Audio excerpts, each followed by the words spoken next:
The body count around Bill and Hillary Clinton is climbing faster than a fat monkey in a swamp full of starving alligators.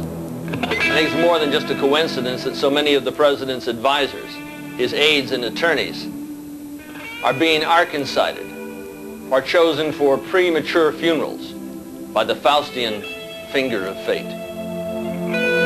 Are all of those surrounding Clinton who claim to have been threatened with bodily harm if they stood up or spoke out simply paranoid people? Or do they somehow suffer from some abnormal illusion that the president would have them terminated if they dared talk? We're being asked by this administration to believe that William Jefferson Clinton is just as innocent as O.J. Are we not being asked to believe that the president is a paragon of virtue without vice and that he represents high moral standards? When you hear the words integrity, honesty, loyalty, does the name Clinton spell it all? Now, I'm not personally accusing Clinton of ever carrying out any of these kills, but then the head of Murder Incorporated rarely, if ever, carried out a hit.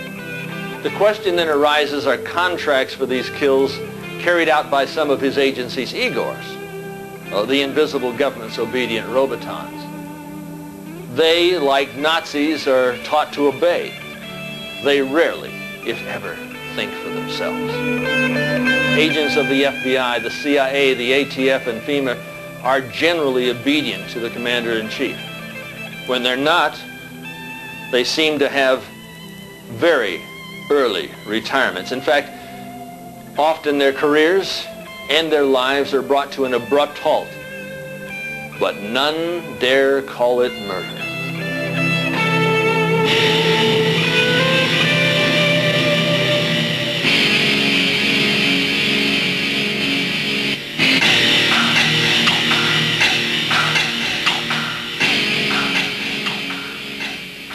Is the president surrounded by individuals who would do whatever is necessary for him to retain the presidency?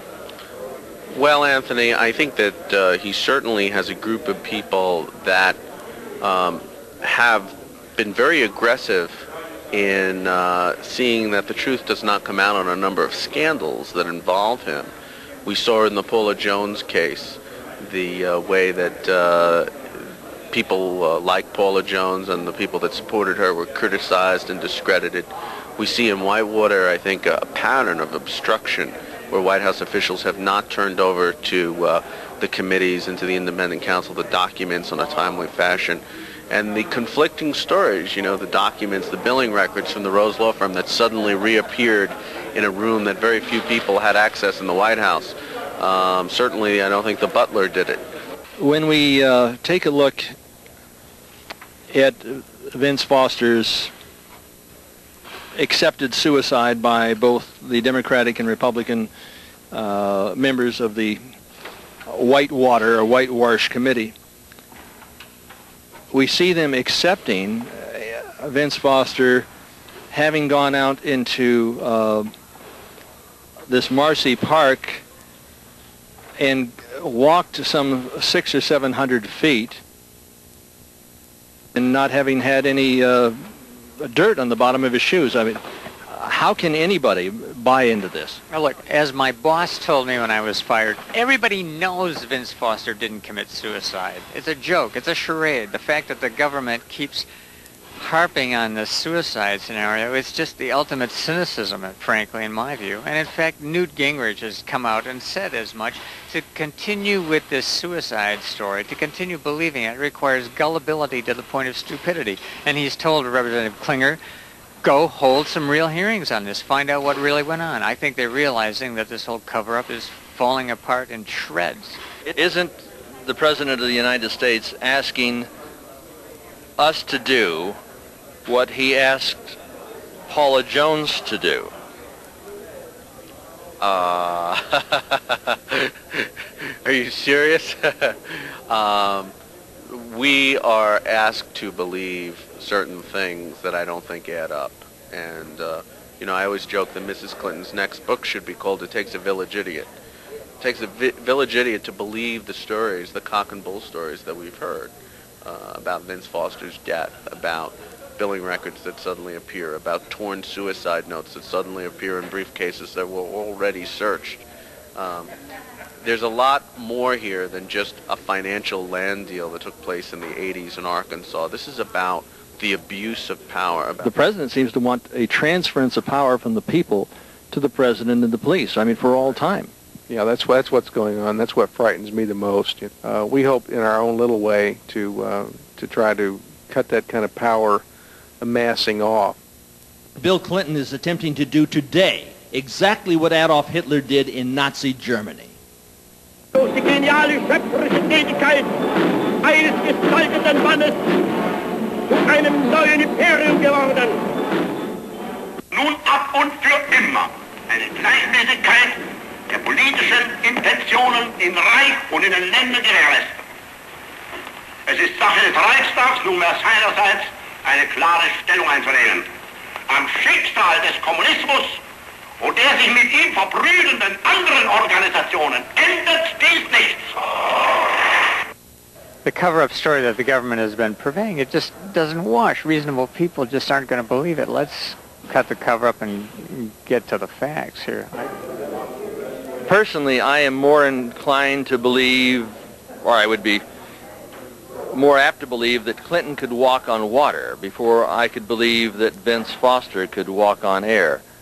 How could any rational human being in the news media, a reporter, a news director, buy into this story that Vince Foster literally walked on air to get into the Fort Marcy Park to commit suicide? Well, it shows, I think, how far the media has come, that they want to deny reality and the laws of nature.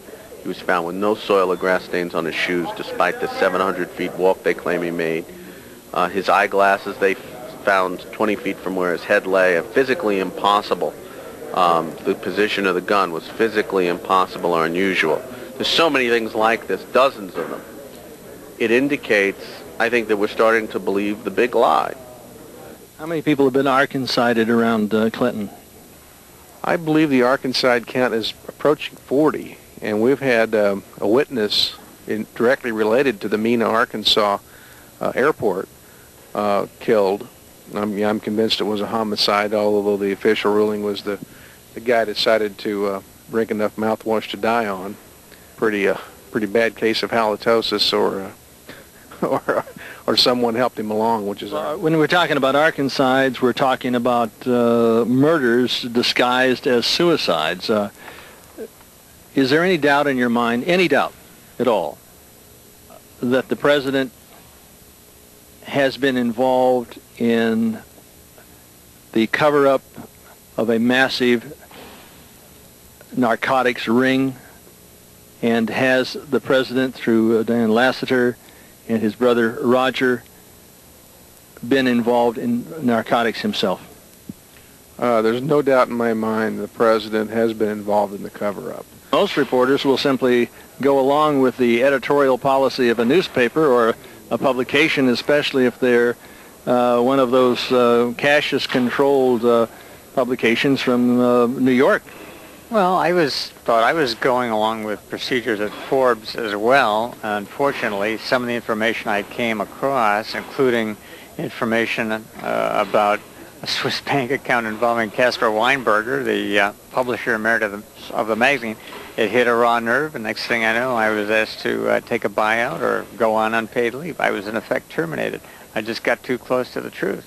Dan Lasseter, Roger Clinton, the whole Clinton family was involved in this at Bill's level as the cocaine was transported into Arkansas. I've heard about a picture existing where Clinton is doing a line. He's got a straw up his nose.